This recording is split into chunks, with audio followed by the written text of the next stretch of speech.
Good evening everyone. तो जैसा कि आप सभी को पता है, हम यहाँ पर ले रहे हैं ऑनलाइन क्लासेस। किस क्लास के लिए? तो वो है 10th क्लास के लिए। किस सब्जेक्ट की? तो वो है मैथ की, जिसमें हम अभी आपका फर्स्ट चैप्टर पढ़ रहे हैं। ठीक है, तो फटाफट से पहले तो बात कर लेते हैं पोल रिजल्ट की और देखते हैं। एक मिनट, चलो। तो लास्ट क्लास में देखा जाए तो बहुत से बच्चों ने ज्वाइन किया था और बहुत से बच्चों ने आंसर्स भी दिए थे। सबसे पहले उन बच्चों के नाम ले लेते हैं जिन्होंने पिछली क्लास में सभी क्वेश्चंस बिल्कुल करेक्ट जो है उनका आंसर दिया था। वो है मुस्कान, हिमांशु, तनु, सोनिया, काजल, रानी, निशा, शशि, अंजलि, प्रिया और प्रीति। ठीक है, यहाँ भी मैंने नाम नहीं लिखा, नाम मुझे याद नहीं आ रहा था, तो यहाँ पे प्रीति। और अगर आप यहाँ पर देखें तो इतने सारे बच्चे हैं जिन्होंने क्लास 50 मिनट से ऊपर की ली थी। सिर्फ 1 2 3 4 5 ही बच्चे ऐसे हैं जिन्होंने बहुत कम समय के लिए क्लास ली थी। तो देखिए, बहुत ही अच्छा यहाँ पे रिस्पॉन्स आ रहा है। बहुत से बच्चों ने पूरी क्लास को अटेंड किया था। तो चलिए अभी करते हैं अपनी आज की क्लास को शुरू। तो अगर हम बात करें पिछली क्लास के बारे में, तो पिछली क्लास में हमने पढ़ा था कि HCF और LCM में क्या संबंध होता है, जो मैं आपको अभी नहीं बताऊंगी, क्योंकि इसका आंसर आप सभी पोल में देंगे ताकि मुझे पता लग सके कितने बच्चों को वो चीज याद है और कितने बच्चे उसको थोड़ा सा भूल गए हैं। ठीक है, चलो। तो अभी के लिए चैट ऑफ करते हैं और पोल में एक क्वेश्चन करेंगे। ठीक है, तो क्वेश्चन आप सभी के सामने ये है, दो धनात्मक पूर्णांक ए और बी है, और ठीक है, ए और बी दो धनात्मक पूर्णांक है। आपसे पूछा जा रहा है कि इनके LCM और HCF के बीच में क्या रिलेशन होगा। ठीक है, किस किस के बीच में? LCM और HCF के बीच में क्या संबंध होगा, क्या रिलेशन होगा, वो आपने बताना है। तो ये हमने पिछली क्लास में पढ़ा था, तो यही आपका जो है वो रिवीजन क्वेश्चन है। आंसर कहाँ देना है? तो आंसर बच्चों आप देंगे पोल में, जो कि बस अभी आपको नजर आने ही वाला है। ठीक है, चलो सभी बच्चे पोल में अपना अपना आंसर दे दीजिए। गलती है मैम। ठीक है, very good very good.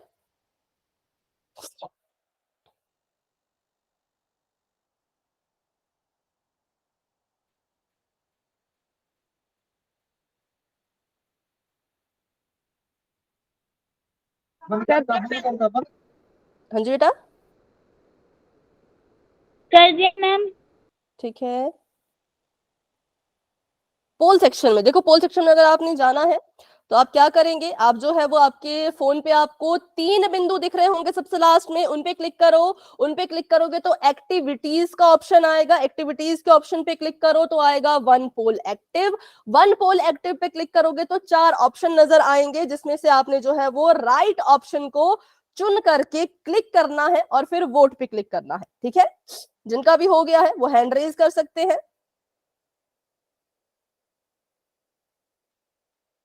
Ma'am मैंने भी कर दिया। ठीक है बेटा, वेरी गुड वेरी गुड। चलिए, बहुत से बच्चों के आंसर आ चुके हैं। अभी हम कर लेते हैं 10 सेकंड्स का वेट।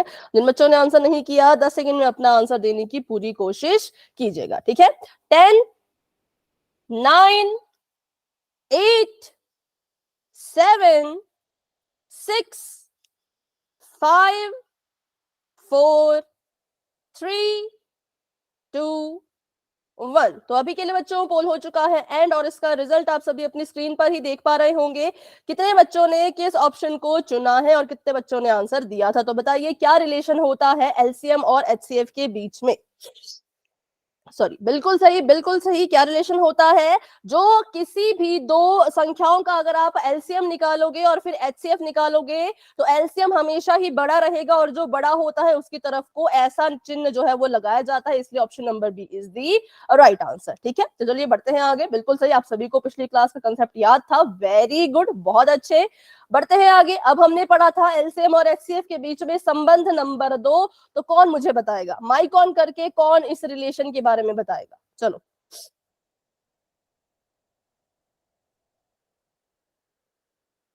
फटाफट से। एक और रिलेशन हमने पढ़ा था LCM और HCF के ही बारे में। किसी को अगर याद है तो जरूर माइक ऑन कीजिए और बता दीजिए।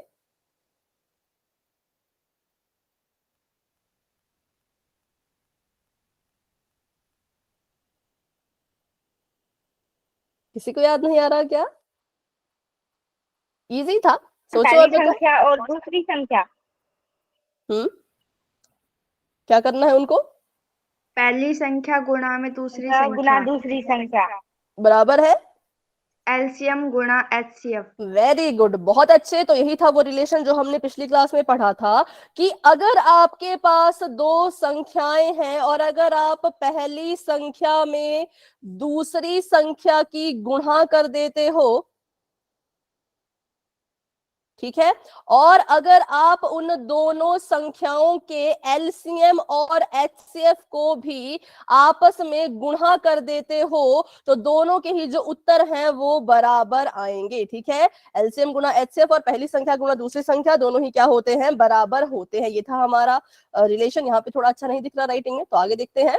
तो ये था वो रिलेशन कि एचसीएफ में एलसीएम की गुणा करो और उस संख्या में दूसरी संख्या को गुणा करो तो उत्तर दोनों के केस में ही सेम आता है। ठीक है, ये हमने पढ़ा था कब? जब हमारे पास दो संख्याएं होती थी। फिर हम देख रहे थे कि ये वाला रिलेशन जो है क्या ये तीन संख्याओं में काम करेगा, तो हमने कहा चलो चेक करते हैं। हाँ, लेकिन पिछली बार तो हमारा देखो आंसर सेम आ रहा था, तो इस बार इसको अच्छे से करेंगे। सबसे पहले तो वही बात, 6, 72 और 120 का पहले तो एलसीएम और एचसीएफ निकालेंगे। बिल्कुल ध्यान से इस बार करेंगे। ठीक है, पिछली बार थोड़ा सा गलत हो गया था। चलो कीजिए इसको और बताइए।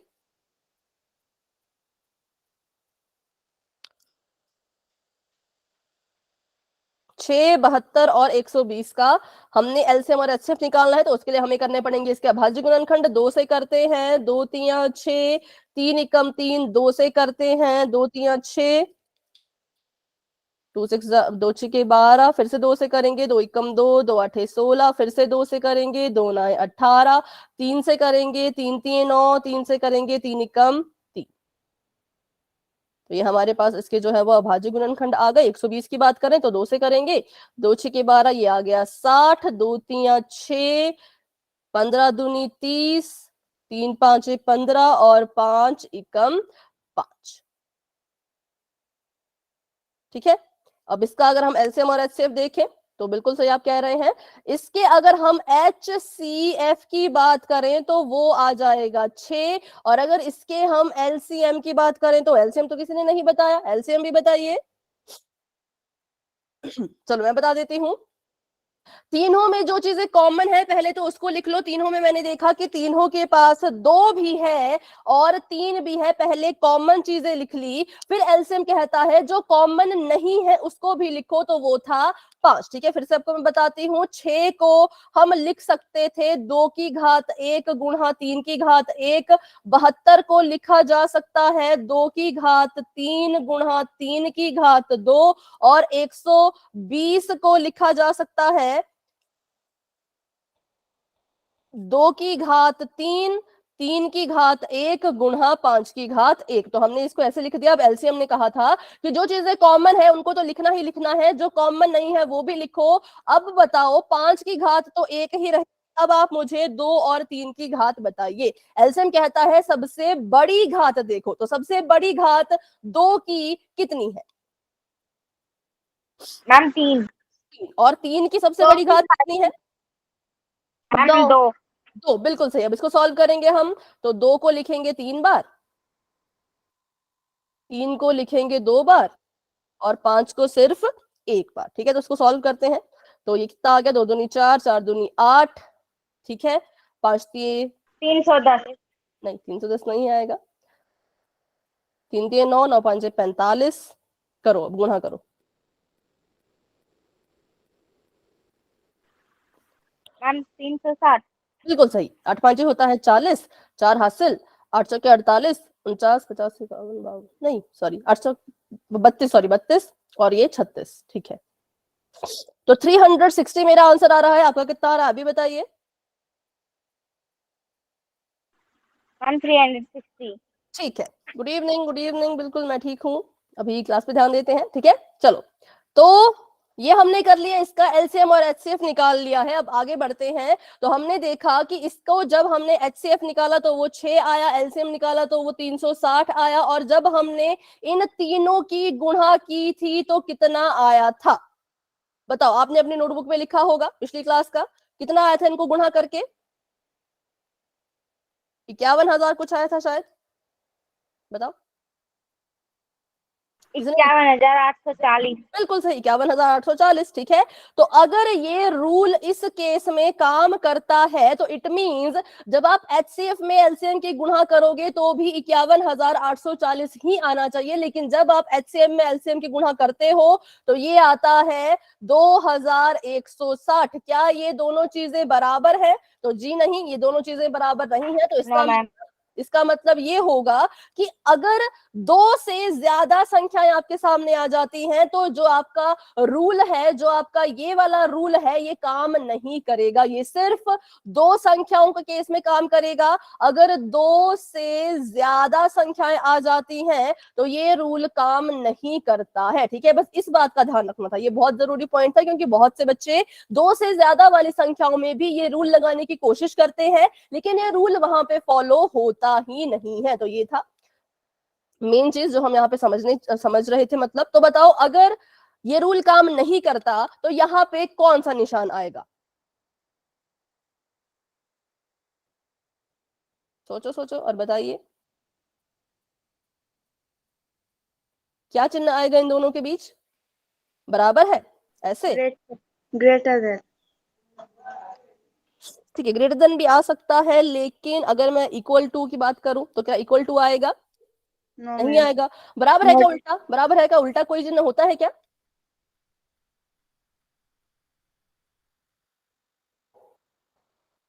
नहीं होता। होता है। Not equal. नॉट इक्वल कैसे लिखते हैं उसको? ऐसे। ठीक है, ये जब आपने बराबर है का निशान लगाया और बराबर है का निशान लगाने के बाद जब आपने उसको ऐसे काट दिया, इट मींस ये बराबर नहीं है। जब ये बराबर ही नहीं तो हमारा जो नियम था वो काम नहीं करेगा। ठीक है, तो बस ये था इसमें समझने वाली चीज। जैसे यहाँ पे लिखा भी गया है, देखो ये होता है नॉट इक्वल का साइन। ठीक है, तीन संख्याओं का गुणनफल, अगर आप तीन संख्याओं को गुणा करें और उनके एचसीएफ और एलसीएम की गुणा करें तो वो हमेशा बराबर नहीं आते हैं। मान लो एक दो केस में बराबर आ भी गए, लेकिन हर बार वो बराबर नहीं आएंगे। कब? जब संख्याएं तीन होंगी। ठीक है, तो चलिए अभी एक क्वेश्चन कर लेते हैं।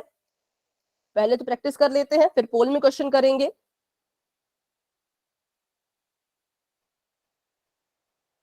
ठीक है, 6 और 72 का HCF अगर 6 है तो एलसीएम बताओ। इसको फॉर्मूले वाली हेल्प से करते हैं, चलो देखते हैं सही भी आता है या नहीं। तो एलसीएम बताओ।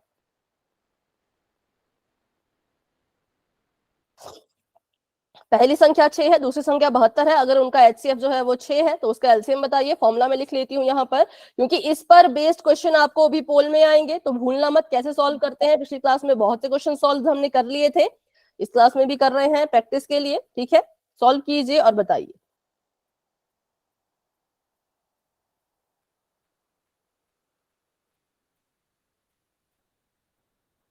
ठीक है, आंसर्स आ रहे हैं, वेरी गुड। चलो, तो एचसीएफ इनके बीच का है 6, एलसीएम पता नहीं, एलसीएम ही तो निकालना था, तो एलसीएम को ऐसे कैसे लिख दिया? पहली संख्या 6 है, दूसरी संख्या है 72। अब हमने एलसीएम निकालना है, तो जिसको निकालना होता है उसे हम अकेला छोड़ते हैं, तो एलसीएम को अकेला छोड़ दो। और 6 यहाँ पे एलसीएम के साथ गुणा कर रहा था, तो बराबर है कि उस पार जाके ये भाग कर देगा। और जब ये भाग करेगा तो देखो 6 से 6 कट गया, 6 कम 6, 6 कम 6, तो हमारे पास जो एलसीएम बच गया वो कितना बच गया? वो हमारे पास 72 बच गया। ठीक है, तो इस तरह से अगर आप इसका अभाज्य गुणनखंड निकालो और तब इसका एलसीएम निकालो तब भी 72 आएगा, और इस फॉर्मूले से भी 72 ही आ रहा है। तो ऐसे इन क्वेश्चन को सॉल्व करना है। ये तो छोटी छोटी संख्याएं थी, पोल के क्वेश्चन में शायद बड़ी संख्याएं आपको नजर आए, तो घबराना नहीं है, अच्छे से सॉल्व कीजिएगा और अपना आंसर दीजिएगा। ठीक है, तो चलिए कर लेते हैं अभी एक सवाल पोल में, ताकि मुझे पता लग सके कितने बच्चों को ये क्लियर है और कितने बच्चे अभी भी डाउट में है, फिर इसको हम और अच्छे से सीखेंगे। तो अभी के लिए चैट हो चुकी है ऑफ और क्वेश्चन आप सभी के सामने आने वाला है, ध्यान से देखना और ध्यान से सॉल्व करना। ये कह रहे हैं अगर 96 और 404 दो संख्याएं हैं और अगर इन दोनों का जो HCF है वो है 4, ठीक है, तो इन दोनों का LCM बताओ। चलो इसको सॉल्व करेंगे अभी आप सभी बच्चे, उसके बाद ही अपना आंसर जो है वो पोल में आप देंगे। ठीक है, HCF 4 है, एलसीएम बताना है। ये आपका फर्स्ट नंबर है, पहली संख्या है।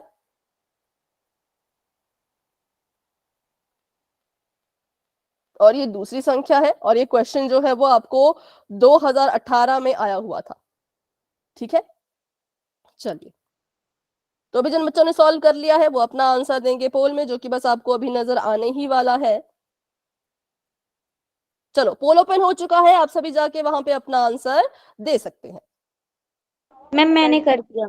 ठीक है, ठीक है, वेरी गुड, वेरी गुड। सभी बच्चे कोशिश करेंगे।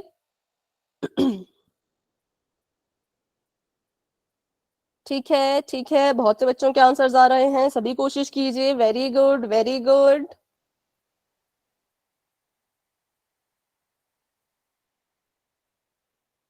$96 और 404, ठीक है। इनका HCF अगर 4 है तो एलसीएम कितना होगा ये आपने बताना है।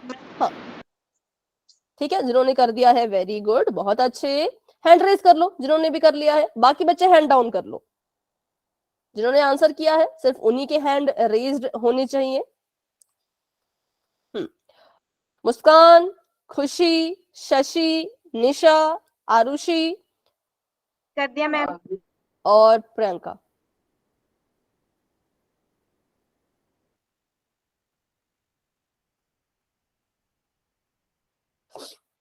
और भी जो बच्चे आंसर देते जाएंगे अपना हैंड रेज कर देना, ठीक है।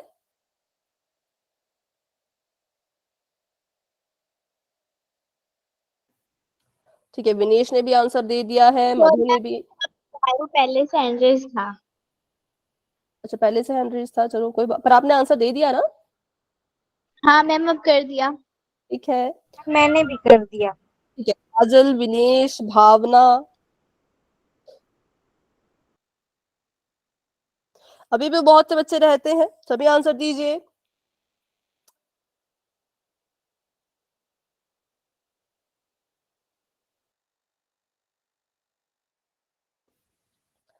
प्राची, प्रीति, रानी, प्रियांशु, तनु, सोनिया, हेमलता, गीता, आंसर दे दीजिए बच्चों। 13 बच्चों के आंसर आ चुके हैं, अभी भी बहुत से बच्चे रहते हैं। कम से कम 7 बच्चे हैं जिन्होंने भी आंसर नहीं किया है, तो आंसर दे दीजिए। देखो, कोशिश करो, सही आता है अच्छी बात है, गलत आता है तो और अच्छी बात है। गलतियां आपके पकड़ेंगे, उनको सुधारेंगे तो आप में इंप्रूवमेंट होगी। तो सही गलत से बिल्कुल ना डरे, अगर आप इसको सॉल्व कर रहे हो तो आंसर जरूर देना है, ठीक है। 15 बच्चों के आंसर आ चुके हैं, वेरी गुड, वेरी गुड। तो अभी सिर्फ वो बच्चे हैंड रेज करेंगे जो इस क्वेश्चन को अभी सॉल्व कर रहे हैं, जिसको अभी थोड़ा सा और समय चाहिए। ठीक है, ठीक है, ओके बेटा। सोनिया, हेमलता और रानी, चलो ठीक है, आप इसको सॉल्व करिए अच्छे से और आंसर दे दीजिए पोल में, ठीक है। 7:21 पे हम पोल को एंड करना शुरू करेंगे। अभी 7:20 है, पूरा 1 मिनट है आप सभी के पास।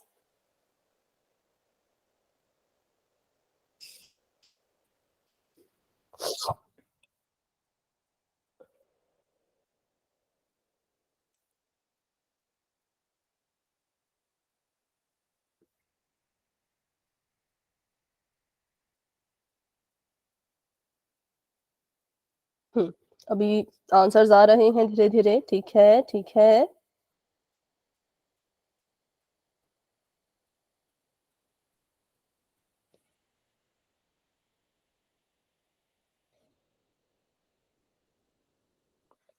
ठीक है,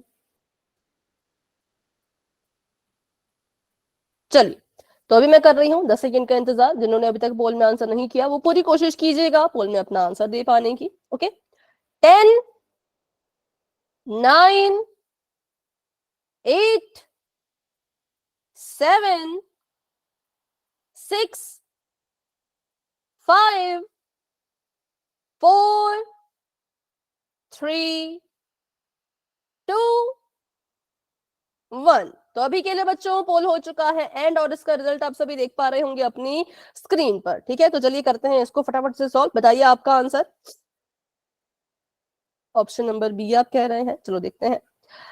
पहली संख्या है 96 और दूसरी संख्या है 404। अब क्योंकि अगर हमें इसका नियम पता है ना, तो हम क्या कर सकते थे, हम इनको गुणा करके भी आंसर निकाल सकते थे, है ना। अगर मैं डायरेक्ट इसको ऐसे गुणा कर दूं, मुझे पता है कि ये जो नियम है ये काम करेगा, क्योंकि संख्याएं दो हैं, तो इसका एचसीएफ और एलसीएम अच्छा पर गुणा करके तो कुछ फायदा होगा नहीं। चलो गलत है, नहीं नहीं नहीं।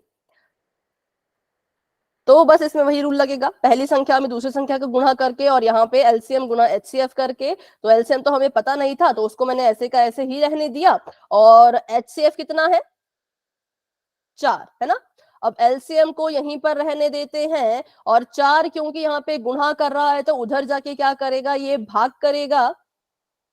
ठीक है, अब 4 से काट दो, 4 एकम 4, 0 का 0, 4 एकम 4, और 96 में जो है वो 101 की गुणा करा दो। सॉरी, या 101 में, अच्छा उल्टा लिख लेते हैं, नहीं तो बहुत लंबा हो जाएगा। नीचे अगर हम ज्यादा वाला लिखेंगे तो लंबा आपका गुणा हो जाएगा, है ना। इसको नीचे लिख लेते हैं। तो 606,909, इसको जब जमा किया तो 9696, जो कि हमारा कहां पर है, जो कि हमारा ऑप्शन नंबर बी में है। ठीक है, तो बिल्कुल सही था, option number B is the right answer. अब किसी को डाउट है? जिनका भी गलत हुआ कोई बात नहीं, सही गलत होता रहता है, उसकी चिंता ना करें। लेकिन अभी बताओ, क्या अभी कोई डाउट है? ठीक है, तो बढ़ते हैं आगे। Option number B is the right answer. और अब करते हैं पोल में ही एक और क्वेश्चन। तो अभी के लिए बच्चों चैट हो चुकी है ऑफ, और बढ़ते हैं अपने अगले सवाल की तरफ। ध्यान से सवाल को सुनिएगा। आपको यहाँ पे कह रहे हैं कि यदि 25 तथा 20 का एलसीएम 100 है, ये आपकी संख्याएं हैं। पहली संख्या है 25 और दूसरी संख्या है 20, और इनका इस बार आपको एलसीएम दिया गया है। एलसीएम अगर 100 है तो बताइए एचसीएफ कितना होगा।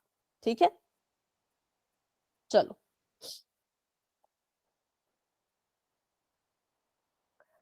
इसका सॉल्यूशन शुरू कर दीजिए, और जिसका भी हो जाएगा वो अपना आंसर पोल में दे सकते हैं। बस थोड़ी देर में आपको पोल नजर आ जाएगा। ठीक है, चलिए। लेकिन बच्चों तुक्का बिल्कुल ना लगाएं, कोशिश करो, सॉल्व करो। सॉल्व करने के बाद भी अगर आंसर गलत आ रहा है कोई बात नहीं, एटलीस्ट आपने कोशिश की, प्रैक्टिस की। ठीक है, वही तो करवानी है, जितनी प्रैक्टिस करोगे उतना आपके लिए बेटर है। ठीक है बेटा, जिसने आंसर दे दिया है very good, very good.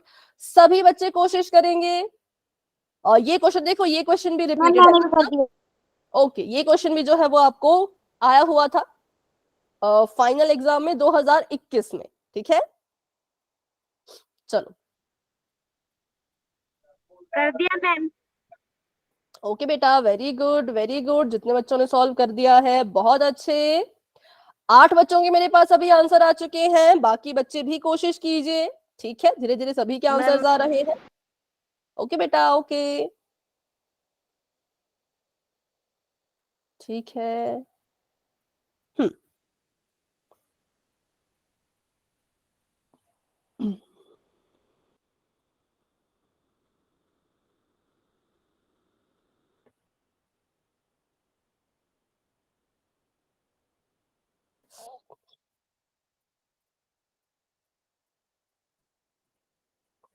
Question में एक बार फिर से रिपीट करती हूं कि 25 और 20, ठीक है, ये आपकी पहली संख्या है 25, और ये आपकी दूसरी संख्या है जिसका नाम है 20। पहली और दूसरी संख्या है 25 और 20। अगर इनका एलसीएम जो है वो 100 है तो एचसीएफ कितना मैंने होगा, कर दिया। ये आपने बताना है। ठीक है, जिन बच्चों ने आंसर दे दिया है वेरी गुड, वेरी गुड। सभी बच्चे कोशिश करेंगे। 14 बच्चों के मेरे पास आंसर आ चुके हैं। क्लास में हमारे पास अभी 22 बच्चे हैं। ठीक है, 15 बच्चों थोड़ा सा ध्यान से कीजिए। देखो जल्दबाजी तो जल्दी तो करो, ये अच्छी बात है कि आप जल्दी करने की कोशिश कर रहे हो, लेकिन इतना जल्दी करो कि गलत होने के चांस कम हो। ठीक है, जल्दबाजी में गलत मत कीजिए। 15 बच्चों के आंसर्स आ चुके हैं, वेरी गुड, वेरी गुड।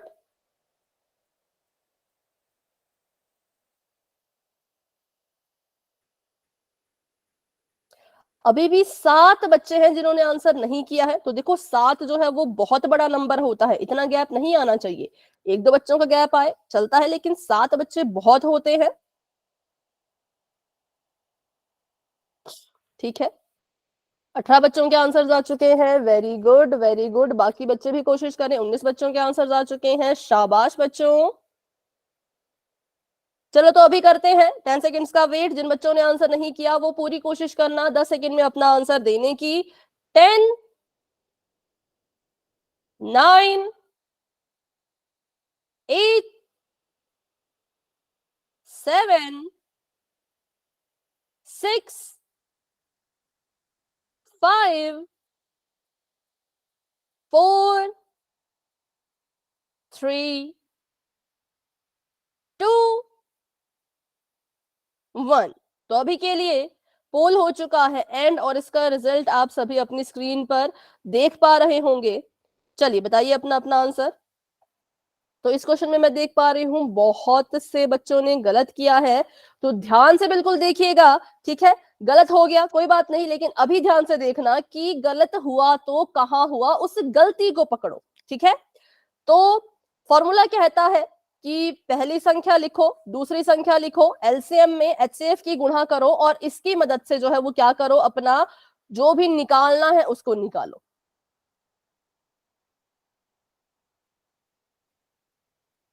पहली संख्या गुणा दूसरी संख्या बराबर होती है किसके, तो इन्हीं दो संख्याओं के एलसीएम गुणा एचसीएफ के, ठीक है। अब अगर हम ध्यान से देखें, थोड़ा इसको मैं ढंग से लिखती हूँ।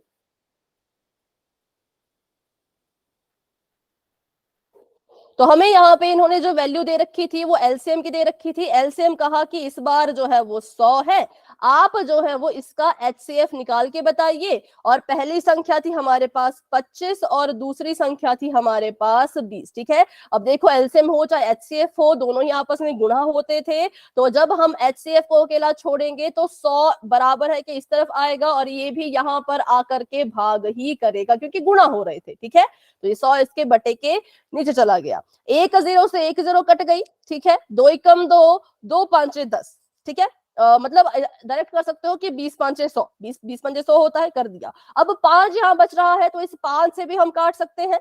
5 एकम 5, 5 5 25, तो हमारे पास जो एचसीएफ बचा वो कितना बचा, वो हमारे पास बच रहा है 5।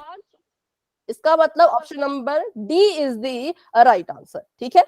तो अभी बताओ जितने भी बच्चों का गलत हुआ, कोई बात नहीं, गलतियां होती रहती है, लेकिन अब क्या आपको समझ आया कि किस स्टेप में, किस पॉइंट में आपकी गलती हुई थी, क्या वो आपको समझ आया? अगर अभी भी कोई डाउट है तो बच्चों फिर से पूछिए, क्योंकि देखो ये क्वेश्चंस बोर्ड में आते हैं, ठीक है। ये चाहे 2 नंबर में आए चाहे 3 नंबर में आए, पर आएगा जरूर, क्योंकि यूक्लिड वाला भी इस बार डिलीट हो चुका है। तो इस क्वेश्चन के आने के तो 100% चांस है।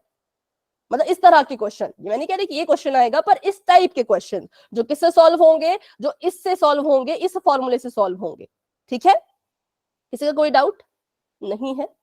चलो तो बढ़ते हैं आगे। तुम्हारी क्लास लेट है बेटा, क्लास को टाइम से ज्वाइन किया कीजिए, ठीक है। कोई बात नहीं, अभी लेट हो गए तो कोई बात नहीं, ये लास्ट क्लास का ही कंसेप्ट है जो हम अभी कर रहे हैं, ठीक है।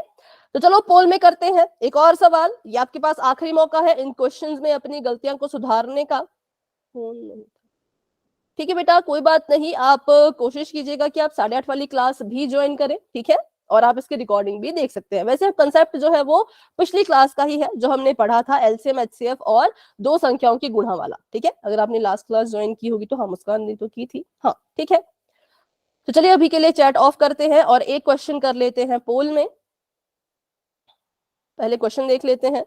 तो क्वेश्चन आप सभी के सामने ये है कि आपको कहा कि एक संख्या है 25, ठीक है, और दूसरी संख्या है b। संख्या नहीं बताई इस बार आपको पहली संख्या बता दी पर दूसरी संख्या नहीं बताई। और क्या बताया है? और आपको बताया है कि जो इसका एलसीएम है वो 150 है और जो इसका एचसीएफ है वो है 5, ठीक है। तो बिल्कुल सिंपल सवाल है, देखो फॉर्मूला वही लगेगा, लेकिन इस बार आपको इन्होंने पहली संख्या तो बता दी है, दूसरी संख्या नहीं बताई। आपने जो है वो b का मान ज्ञात करना है, मतलब आपने दूसरी संख्या का मान ज्ञात करना है। फॉर्मूला या रिलेशन जो है वो सेम ही रहेगा, ठीक है। आपने क्या फाइंड करना है, तो आपने जो है वो b फाइंड करना है। चलो, तरीका वही है, बस कैलकुलेशन में आप थोड़ी, मुझे लग रहा है, गड़बड़ कर रहे हो। देखो तरीका तो सभी को आता होगा, वैल्यू पुट करना भी आता है, बराबर है कि उस पार ले जाना भी आता है, पर कैलकुलेशन अच्छे से करें, ठीक है। चलिए, तो अभी आपको बच्चों पोल नजर आ चुका होगा। जिन्होंने आंसर कर लिया है वही अभी पोल में आंसर देंगे, बाकी बच्चे इसको अच्छे से सॉल्व करेंगे, ठीक है, उसके बाद आंसर देंगे।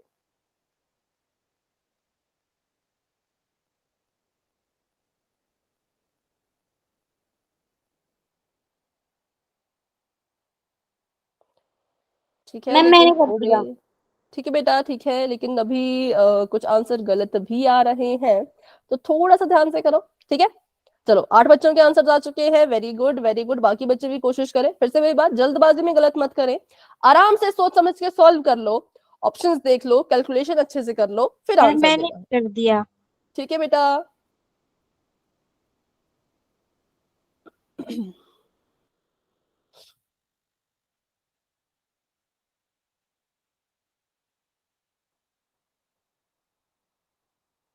ठीक है, ठीक है, 12 बच्चों के आंसर्स आ चुके हैं, वेरी गुड मैम वेरी मैंने गुड। ओके बेटा, वेरी गुड वेरी गुड। जितने बच्चों ने कर दिया है आंसर, 13 बच्चों ने कर दिया है, बहुत अच्छे। सभी कोशिश करेंगे। ठीक है, ठीक है,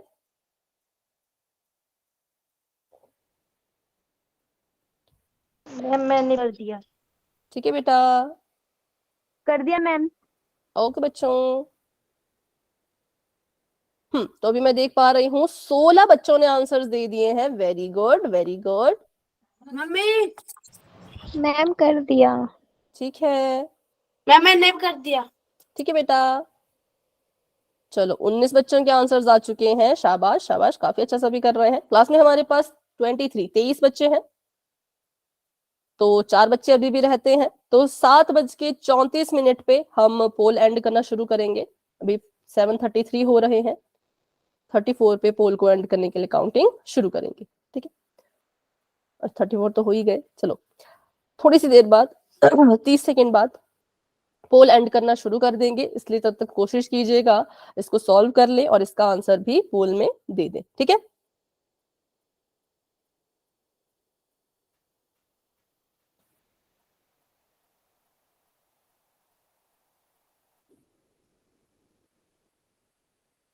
चलो, तो अभी मैं करती हूँ 10 सेकेंड का वेट। जिन बच्चों ने आंसर नहीं किया वो भी अपना आंसर पोल में देने की पूरी कोशिश कीजिएगा। 10, 9, 8, 7, 6, 5, 4, 3, 2, 1, ठीक है। तो अभी के लिए बच्चों पोल हो चुका है एंड, और इसका रिजल्ट आप सभी अपनी स्क्रीन पर देख पा रहे होंगे। चलो, बताओ अपना अपना आंसर। ठीक है, कोई कह रहे हैं सी, कोई कह रहे हैं डी। चलो देखते हैं।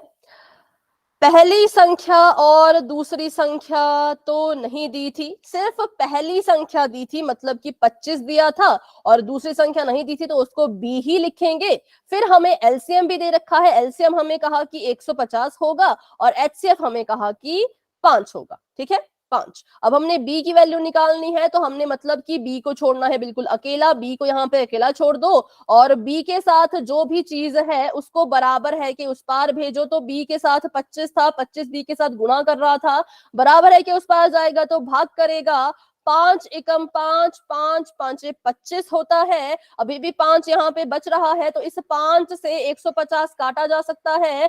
5 एकम 5, 5 तिये 15, 5 गुणा 0 0। तो हमारा जो आंसर आया वो आया बी बराबर है 30। मतलब कि जो दूसरी संख्या थी वो 30 थी, पहली संख्या थी 25 और जो दूसरी संख्या थी वो थी 30। ठीक है, और 25 और 30 का जो एलसीएम है वो है 150 और 25 और 30 का जो एचसीएफ है वो है 5। तो option number D is the right answer. अभी भी जिन बच्चों का गलत हुआ है, फिर से मैं कहती हूँ, देखो गलती होना कोई बड़ी बात नहीं होती, लेकिन गलत होने के बाद जब आपको यहाँ पे सिखाया उसके बाद भी अगर आपको समझ नहीं आया कि बाकी ऑप्शंस गलत क्यों, तो पूछो। किसी का डाउट है? समझ आ गया कि ऑप्शन नंबर डी करेक्ट क्यों है, तो वाई टाइप करेंगे। डाउट है तो माइक ऑन करके फटाफट से पूछ लेंगे। हाँ, कोई कुछ कह रहे हैं? किसी का माइक ऑन है बेटा?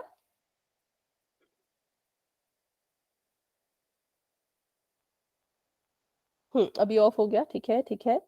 चलो, तो जी हाँ, बिल्कुल सही, option number D is the right answer. तो बढ़ते हैं आगे। ये था हमारा एलसीएम और एचसीएफ के बारे में और दो संख्याओं के बारे में, उनके रिलेशन के बारे में। अब हम यहाँ पे एक और चीज करेंगे।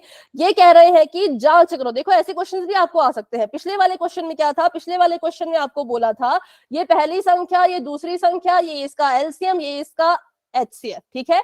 चार में से आपको तीन चीजें दी गई थी और आपने जो है वो चौथी चीज आपने खुद निकालनी थी। वो कोई संख्या भी हो सकती है, वो एलसीएम भी हो सकता है, वो एचसीएफ भी हो सकता है, जो आपको निकालने के लिए कहा जाए, ठीक है। इस टाइप का क्वेश्चन भी आ सकता है, या फिर आपको क्वेश्चन ऐसा भी आ सकता है कि जांच करो कि ये सत्य है या नहीं, कि ये चीज पॉसिबल है या नहीं, कि आप इन दोनों को गुणा करो, फिर इन दोनों के एचसीएफ और एलसीएम को गुणा करो और बताओ कि क्या ये बराबर आएंगे। जांच करने के लिए भी आ सकता है। तो जांच कैसे करनी है? बिल्कुल सिंपल है। जांच करने के लिए इसको आप यहाँ पे गुणा करके लिखो, फिर इसका एचसीएफ और एलसीएम जो आता है उनको भी यहाँ पे गुणा करके लिखो। अगर दोनों के उत्तर बराबर आते हैं तो हम कहेंगे लीजिए जांच हो गई, ये जो है वो काम करता है, या फिर ये जो आपने ऊपर लिखा ये बिल्कुल सच है। तो अब इसकी जांच करने के लिए पहले तो हमें निकालना पड़ेगा इसका एचसीएफ और एलसीएम, ठीक है।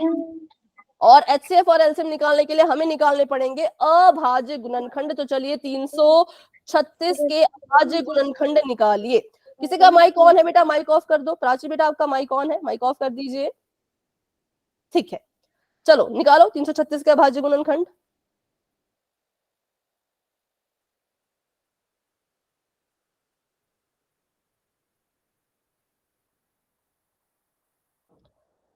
ठीक है, 2 एकम 2, 2 छके 12, 2 आठे 16, 2 आठे 16, 2 चौके 8, 2 चौके 8, 2 दूनी 4, 2 दूनी 4, 2 एकम 2, 3 सत्ते 21, 7 एकम 7, ठीक है। तो इसको अगर मैं लिखना चाहूं घात के रूप में तो 336 को लिखा जा सकता है 2 की घात 4 गुणा 3 गुणा 7, ठीक है। अब अगर हम इसके ही अभाज्य गुणनखंड निकालें, किसके? 54 के। किसने निकाले? क्या 54 के? 2 से करेंगे, 2 दूनी 4, 2 सत्ते 14, फिर ये 3 से जाएगा, 3 9 27, फिर दोबारा 3 से जाएगा, 3 3 9, फिर दोबारा 3 से जाएगा, 3 कम 3। तो इसका मतलब हम जो है वो 54 को लिख सकते हैं कैसे?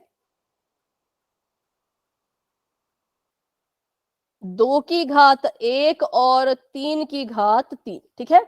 अब अगर हम इनका HCF निकालें तो इनका जो HCF आएगा वो कितना आएगा?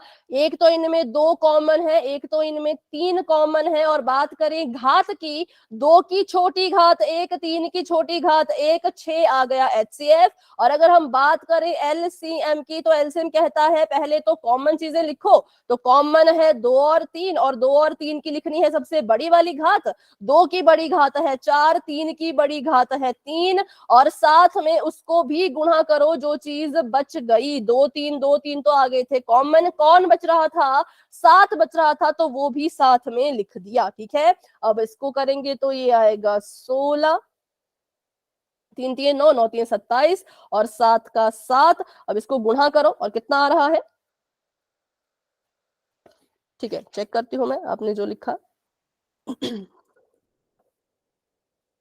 हाँ, बिल्कुल सही है, 3024। जब इनको गुणा करेंगे, मतलब जब इसका एलसीएम निकालेंगे, तो वो आ जाएगा 3024, ठीक है। ये है इसका एलसीएम, ये है इसका एचसीएफ, और ये है आपकी ऊपर 2 संख्याएं। अब जब इन संख्याओं को गुणा करोगे तो इनको गुणा करके आएगा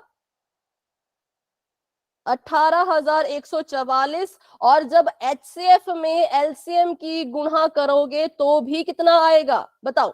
3024 में 6 की गुणा करके देखो और बताओ इतना आ रहा है या नहीं।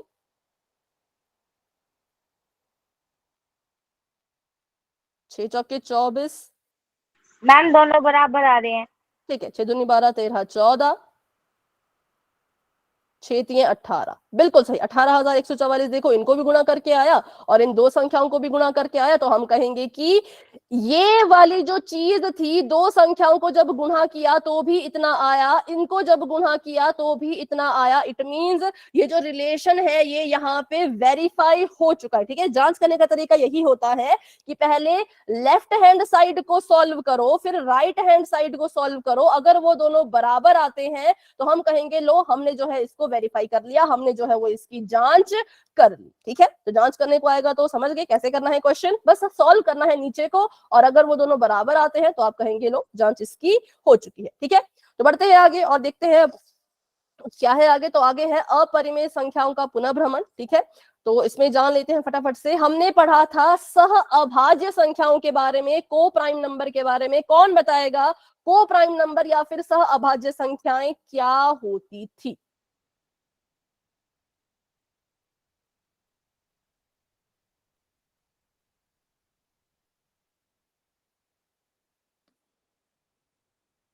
माइक ऑन करके बता दो। 1 आप लिख रहे हैं, 1 1 मतलब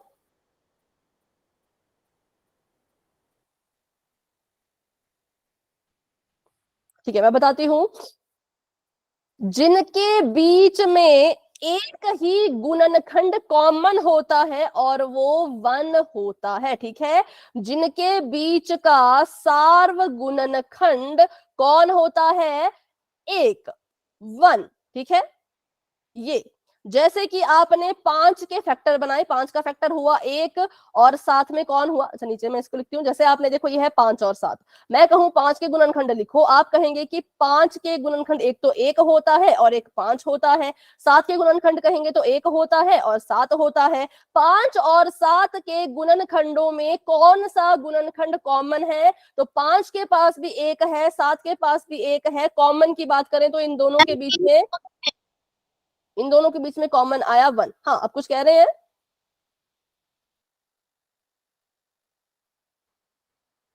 अभी किसी ने कुछ कहा था, माइक ऑन करके फिर से रिपीट करें बेटा। मैम मैं यही कह रही थी कि कॉमन एक है। ठीक है, कॉमन 1 है ना। और अगर हम 4 की बात करें तो 4 के गुणनखंड 2 है, 4 है, 1 है ना। और 9 की बात करें तो 9 के गुणनखंड 9 है, 3 है, 1 है। अब इसमें भी देखो तो कॉमन कौन है, तो इसमें भी कॉमन जब हमने देखा तो एक ही कॉमन आया, इसके पास भी, इसके पास भी, और कुछ कॉमन नहीं था। तो उनको कहते हैं सह अभाज्य संख्याएं। ठीक है, अभी तो नहीं भूलेंगे, अगली क्लास में पूछूंगी मैं फिर से, बताओ सहभाज्य संख्याएं। ठीक है, जिनके बीच में कॉमन फैक्टर या सार्वगुणनखंड हो सिर्फ और सिर्फ 1। चलो, अगर ये समझ आ गया तो आगे सवाल का जवाब आप देंगे। ऐसा भी कह सकते हैं कि सहअभाज्य संख्याओं का HCF 1 होता है। देखो, ऐसे भी आप कह सकते हो कि सहअभाज्य संख्याओं का HCF 1 होता है, और इसके पीछे लॉजिक वही है। देखो, लॉजिक यही है कि इनके बीच जब कॉमन 1 आ रहा है तो HCF भी तो 1 ही होगा ना, क्योंकि HCF क्या कहता था, जो चीजें कॉमन है उनको लिखो। तो यहाँ पे देखा, इसके पास एक कॉमन, तो HCF इसका ऑब्वियसली बात है 1 आएगा। यहाँ पे भी एक कॉमन, तो यहाँ पे भी ऑब्वियसली बात है कि HCF क्या आएगा, HCF जो है वो 1 ही आएगा, क्योंकि कॉमन ही एक है। ठीक है, चलो बढ़ते हैं आगे। तो बताओ इनमें से कौन संख्याएं सह अभाज्य संख्या नहीं है? बताओ कौन कौन सी है जो आपको यहाँ पे जोड़े दिख रहे हैं, सह अभाज्य संख्या कौन सी नहीं है? Number 1, number 2, number 3। बिल्कुल सही, ये सह अभाज्य नहीं है, ये भी सह अभाज्य नहीं है, सिर्फ यही सह अभाज्य है। क्यों? क्योंकि 6 और 9 में कॉमन है। कौन कॉमन है? 3 कॉमन है, एक तो है ही है, साथ में 3 भी कॉमन आ गया। 4 और 12 में भी कॉमन है, 2 कॉमन है, 4 कॉमन है। ठीक है, और अगर 5 और 13 की बात करें, एक तो इसमें भी कॉमन है, इसमें बात करें तो इसमें कुछ कॉमन नहीं है, इसमें बस एक ही कॉमन है। अगर आपको ये चीज समझ आई तो वाई टाइप करो। यहाँ पे इसमें डाउट है जो मैंने अभी बोला तो दोबारा पूछ लो, क्योंकि ये जरूरी है। सभी को समझ आ गया तो वाई टाइप करेंगे। मैम एक बार और बता दो। चलो एक बार इसको और बताती हूँ मैं बिल्कुल डिटेल में, ठीक है। देखो, हमने कहा कि सह अभाज्य संख्याएं वो होती हैं जिनके बीच में कॉमन फैक्टर होगा 1, ठीक है। तो अगर मैं 5 के गुणनखंड निकालूं तो 5 के गुणनखंड है 5 और 1। 13 के गुणनखंड लिखूं तो 13 के गुणनखंड है 13 और 1। 4 के गुणनखंड लिखूं तो 4 के गुणनखंड है 1, 2 और 4। 12 के गुणनखंड है 1, 2, 3, 4, 6, 12।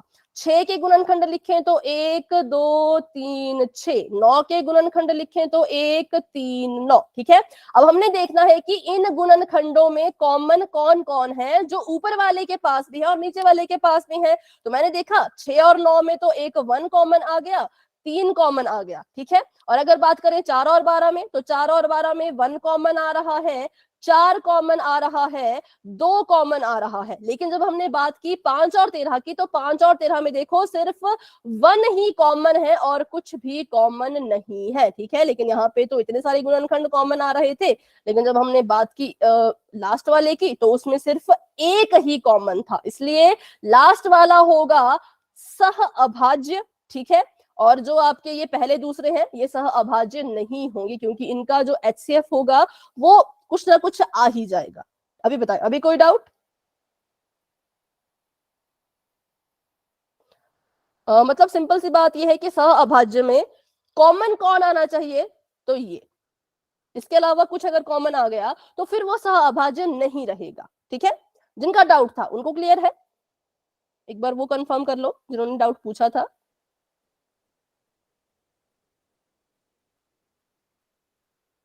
चलो तो बढ़ते हैं आगे। अब बात कर लेते हैं घात की। घात के बारे में आप सभी ने पढ़ा है। अगर मैं आपको बोलूं 5 के स्क्वायर को कैसे लिखा जाता है, इसको खोल के लिखो, कैसे लिखोगे? 5 गुना 5। बिल्कुल सही। देखो आपने तो उसको सॉल्व कर दिया, 25 लिख दिया, ठीक है, 25 इसका आंसर आएगा। लेकिन लिखने का तरीका पूछा मैंने तो हाँ बिल्कुल सही, 5 गुना 5। अच्छा, कुछ बच्चे गलती क्या करते हैं, कुछ बच्चे गलती ये करते हैं 5 की घात 2 को लिख देते हैं 5 गुणा 2। तो बच्चों ये बिल्कुल ही गलत है, ऐसा बिल्कुल ना करें। 5 का स्क्वायर हो रहा है, इसका मतलब 5 को 5 से गुणा करना है। फिर सॉल्व करो तो बिल्कुल सही था, आपने कहा आ जाएगा 25। 3 की घात 3 को कैसे लिखा जाएगा? 3 गुना 3 गुना 3। बिल्कुल सही, 3 को 3 बार गुणा करके लिखेंगे। सॉल्व करो, आंसर बताओ। 27। बिल्कुल सही, 3 तिया 9, 9 तिये 27। Very good. 2 की घात 4। 2 इंटू 2 गुना 2 गुना 2 गुना 2 गुना 16। 2 बराबर बिल्कुल सही। 2 दूनी 4, 4 दूनी 8, 8 दूनी 16। अगर संख्याओं को ऐसे लिखा जाता है तो अब बताइए ये जो आपके अल्फाबेट है या जिनको हम वेरिएबल भी कहते हैं, चर भी कहते हैं, इनको कैसे लिखेंगे? a Guna a। a गुणा a, बिल्कुल सही। अब इसको गुणा करके क्या आंसर आएगा बताओ? a की घात 2। सभी का ये आंसर है क्या? बताइए फटाफट से। 1 की घात 2। किसी का आंसर ये तो नहीं है 2a? बताओ।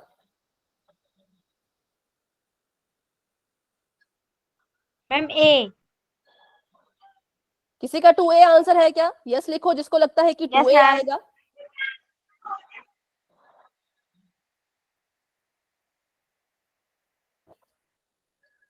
ठीक है, बहुत से बच्चों कह रहे हैं 2a, लेकिन ये बच्चों गलत है। क्यों? क्योंकि बिल्कुल सही कहा, 2a नहीं आएगा। क्या आएगा? a स्क्वायर ही आएगा। देखो अभी तो हमने इसको खोल के लिखा, तो जब आप a को a से गुणा करोगे तो a स्क्वायर ही उत्तर में आएगा। तो 2a कब आता?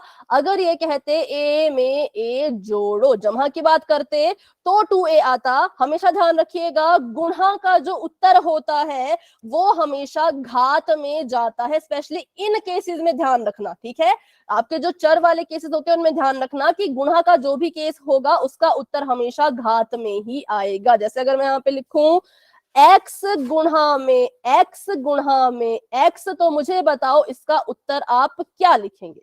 x की घात 3 x की पावर 3 बिल्कुल सही, x की घात में 3। ठीक है, इसको 3x मत लिखना, बिल्कुल ही गलत हो जाएगा। 3x नहीं लिखेंगे, x की घात में 3 लिखेंगे। ठीक है, चलो ये आपको क्लियर हो गया। b की घात 3 को खोल के लिख के बताओ। b की घात 3 है, इसको खोल के। Ma'am b into b into b into is equal to b की पावर 3। हाँ, अभी इसको इक्वल टू b की पावर 3। ठीक है, इसको इक्वल करके नहीं लिखते, ये तो बस मैंने आपको समझाने के लिए कहा था। ठीक है, बस इसको याद रखना। और y की घात 4, 4 पर y y गुना y y into y into y into y 4 बार y। ठीक है, ऐसे। चलो, तो ये हमारा हो गया घात। 4। किसी भी संख्या या चर की घात का मतलब क्या होता है कि उस संख्या या फिर उस चर को स्वयं से उतनी ही बार गुणा कीजिए। जैसे कि a की घात 2 थी तो मतलब a को खुद से 2 बार गुणा करो। y की घात 4 थी तो y को खुद से 4 बार गुणा करो, जो कि आपने बिल्कुल सही बताया। ठीक है, बस इसमें इतना ही याद रखना था कि गुणा का उत्तर हमेशा घात में आता है। अब मुझे आप 25 को उसके घातांकीय रूप में लिख के बताओ। अभी आपने 5 के स्क्वायर को 25 लिखा था। ठीक है, बिल्कुल सही। जब आपको किसी बड़े नंबर को घात के रूप में लिखना होता है तो ऐसे लिखेंगे आप, 5 का स्क्वायर। ठीक है, कैसे मुझे पता चला कि ये 5 का स्क्वायर है? बताओ, कैसे पता चला होगा? 5 गुणा 5। हाँ, लेकिन पता कैसे चला कि 5 से ही करना मैम है? 5 इंटू 5 20। इसके लास्ट में 5 है इसलिए। पर ऐसा तो तब फिर हम 65 का भी क्या? तो मैम ये 5 स्क्वायर 5 इंटू 5 25 होता है ना। हाँ, वो तो चलो ठीक है। 65 का भी तब क्या 5 होगा, क्योंकि इसके एंड में भी तो 5 है ना? तो ये लॉजिक थोड़ा सा वो है, मैं बताती हूँ कैसे पता लगा। तो इसके पीछे भी कौन छुपा है? इसके पीछे भी छुपे हैं हमारे अभाज्य गुणनखंड। ठीक है, अभाज्य गुणनखंड निकाले मैंने 25 के, तो मैंने देखा कि 25 को जो है वो लिखा जा रहा है 5 5 25, 5 एकम 5। 25 को लिखा जा रहा है 5 गुणा 5 के रूप में। और हमने अभाज्य गुणनखंड के केस में पढ़ा तो था कि अगर कोई संख्या ऐसे बार बार आ रही है तो उसको घात के रूप में लिख लो। तो यहां से मुझे पता लग गया 5 का स्क्वायर। ये तो चलो आपको याद था, लेकिन कोई बड़ा नंबर आ जाए तो कैसे निकालना होता है? तो अभाज्य गुणनखंड। ठीक है, इसके पीछे भी कौन छुपा है? तो अभाज्य गुणनखंड ही छुपा। देखो, अभाज्य गुणनखंड से आपका HCF निकल रहा है, LCM निकल रहा है, घात के रूप निकल रहे हैं। तो बहुत जरूरी होता है अभाज्य गुणनखंड निकालना। चलो इसका बताओ अब। 36 गुणा a गुणा b गुणा b। 6 स्क्वायर गुणा a स्क्वायर गुणा b square. Ma'am 36 a square b square. अच्छा देखो, 6 ठीक था, लेकिन 6 भी तोड़ा जा सकता है। 6 को भी तोड़ो। 3 2 गुणा 3 लिख सकते हैं, है ना? देखो, चलो ठीक है, इसके भी देखो अभाज्य गुणनखंड निकालते हैं तो आपको पता लग जाएगा कि 6 को नहीं लिखना है, 6 को भी तोड़ा जा सकता 4 है। इंटू 3 की 2। चलो पहले देखते हैं। 2 एकम 2, 2 आठे 16, 2 नाए 18, 3 तीन 9, 3 एकम 3। ठीक है, फिर हमने देखा कि 36 को लिखा जा सकता है 2 की घात 2 और 3 की घात 2 के रूप में। तो 6 अब नहीं लिखेंगे, हम क्या लिखेंगे? हम लिखेंगे 2 की घात 2 गुणा में 3 की घात 2 गुणा में a की घात 2 गुणा में b की घात 2। ठीक है, ये बताओ किस किस को समझ आया? ठीक, ये भी था। आपने कहा 6 स्क्वायर, ये भी ठीक था, लेकिन अगर मैं बात करूं तो 6 को भी तो तोड़ सकते हैं ना, तो उसको और तोड़ो, जितना तोड़ा जा सके उतना तोड़ो। ठीक है, तो इसलिए मैंने 6 को भी तोड़ के क्या कर दिया? 2 की घात 2 और 3 की घात 2 में लिख दिया। क्योंकि यहाँ पे 2 और 3 के सिर पे 2 घात क्यों आ रही है? क्योंकि 6 के सिर पे भी तो घात 2 थी। 6 को तोड़ोगे तो यही तो निकलेगा, 2 का स्क्वायर और 3 का स्क्वायर। ठीक है, तो बढ़ते हैं आगे। ये देखिए, यहाँ पे ये तो हमने कर लिया था 5 5 25, और यहाँ पे देखें तो 2 का स्क्वायर, 3 का स्क्वायर, a का स्क्वायर, b का स्क्वायर, किसकी मदद से? तो अभाज्य गुणनखंड की मदद से। ठीक है, बताओ मुझे, अब हमने ये तो पढ़ लिया कि इनके सिर पे जो है वो ऐसे घात में 2 लिखा जा रहा है, जैसे कि 5 की घात 2 लिख दिया, ठीक है, और 3 की घात 2 लिख दिया, और 4 की घात 2 लिख दिया। तो जिसकी भी सिर पे घात 2 होता है उसको हम एक अलग नाम से पुकारते हैं। अब हम ऐसा नहीं बोलेंगे कि 5 की घात 2 को सॉल्व करो, अब हम बोलेंगे कि 5 का क्या करो, तो 5 का वर्ग कीजिए, ठीक है, 5 का क्या करना है, 5 का वर्ग कीजिए। घात के आधार पे हमने इनको नाम दे दिए। अब मैं ऐसा नहीं आपको कहूंगी कि आप 15 की घात 2 को हल करो, मैं सीधा सीधा बोल दूंगी कि 15 का वर्ग करो। तो आपको समझना होगा कि मैं क्या कह रही हूँ, 15 के ऊपर कितनी घात है, बताओ 15 के ऊपर कितनी घात है, 2। कब, जब शब्द इस्तेमाल किया जाएगा वर्ग। जब भी आपको कहा जाए किसी संख्या का वर्ग करो तो समझ जाना वर्ग मतलब उसकी घात में 2 है।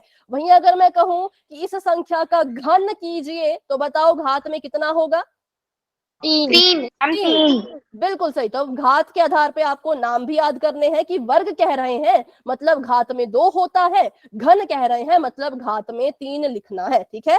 तो चलिए अभी करते हैं 6 का स्क्वायर। 6 का वर्ग करके मुझे बताइए, 6 को 6 से गुणा करना है 36 5 का मैम 25 25, 10 का 100 मैम 100 100, 10 10 से 100, और 4 का 16 16,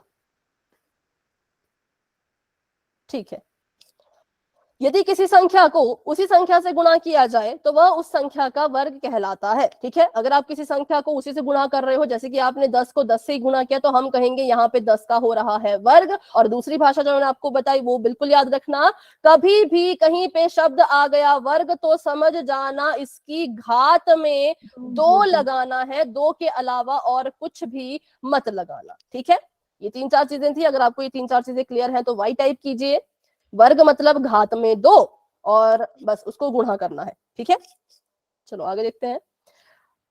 चलो अब अच्छा सवाल है, 1.5 का वर्ग करो। अभी सिंपल सिंपल संख्याओं का वर्ग तो कर लिया, अब दशमलव का भी वर्ग करो। मैं नहीं लिखूंगी घात में कितना है, मैं नहीं लिखूंगी किससे गुणा करना है, आप मुझे करके बताओ।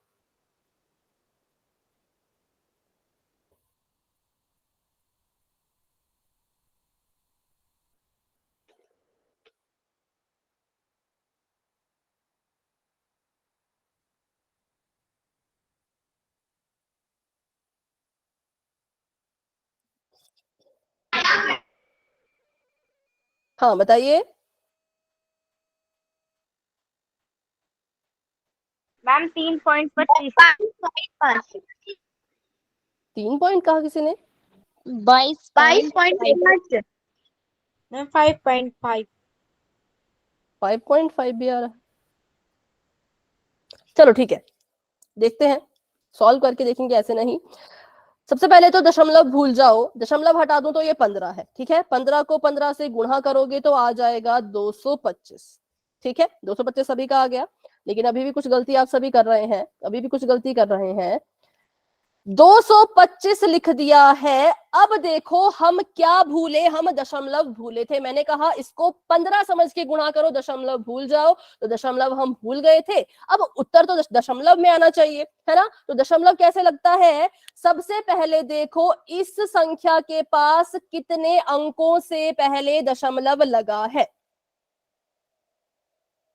इस संख्या के पास कितने अंक से पहले दशमलव लगा है, बिल्कुल 1। और इस संख्या के पास कितने अंक से पहले दशमलव लगा है, मैम 1 इनको जोड़ो, कितना आया,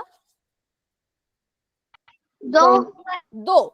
तो उत्तर में 2 अंकों से पहले दशमलव लगाया जाएगा। अब अपना आंसर बताओ, गुणा ठीक है, दशमलव कहाँ मैम आएगा, 2.25 बिल्कुल सही, 2.25 ये आपका आंसर। देखो तो गुणा सभी का ठीक था, लेकिन दशमलव सभी ने गलत लगा दिया था, ठीक है। प्रियंका ने ठीक लिखा था, पर हाँ बाकियों ने थोड़ी सी गड़बड़ कर दी थी। तो बस यही था दशमलव के बारे में कि कैसे इसको किया जाता है। 2.25 इसका राइट आंसर है। तो दशमलव के केस में हमेशा याद रखना, संख्या देख लो, संख्या में कितने अंकों से पहले दशमलव है, पहले तो वो लिख लो यहाँ पर, और नीचे वाली में भी देख लो, वो लिख लो यहाँ पे, फिर उनको जमा कर लो, फिर उत्तर में दशमलव लगाना है, ठीक है। बाकी ऐसा ये क्वेश्चन हम अगली क्लास में करेंगे दशमलव वाला, और अगली क्लास में हम वर्गमूल भी सीखेंगे। फिर इनके क्वेश्चंस जो हैं वो पोल में भी करेंगे। ठीक है, तो चलिए बच्चों आज की क्लास को यहीं तक रखते हैं। आज की क्लास को लेकर के किसी बच्चे के मन में कोई डाउट है तो क्लास में बने रहिए, मुझसे पूछिए, लेकिन अगर डाउट नहीं है तो आप क्लास को लेफ्ट कर सकते हैं। Good night and bye bye, मिलते हैं अपनी अगली क्लास में।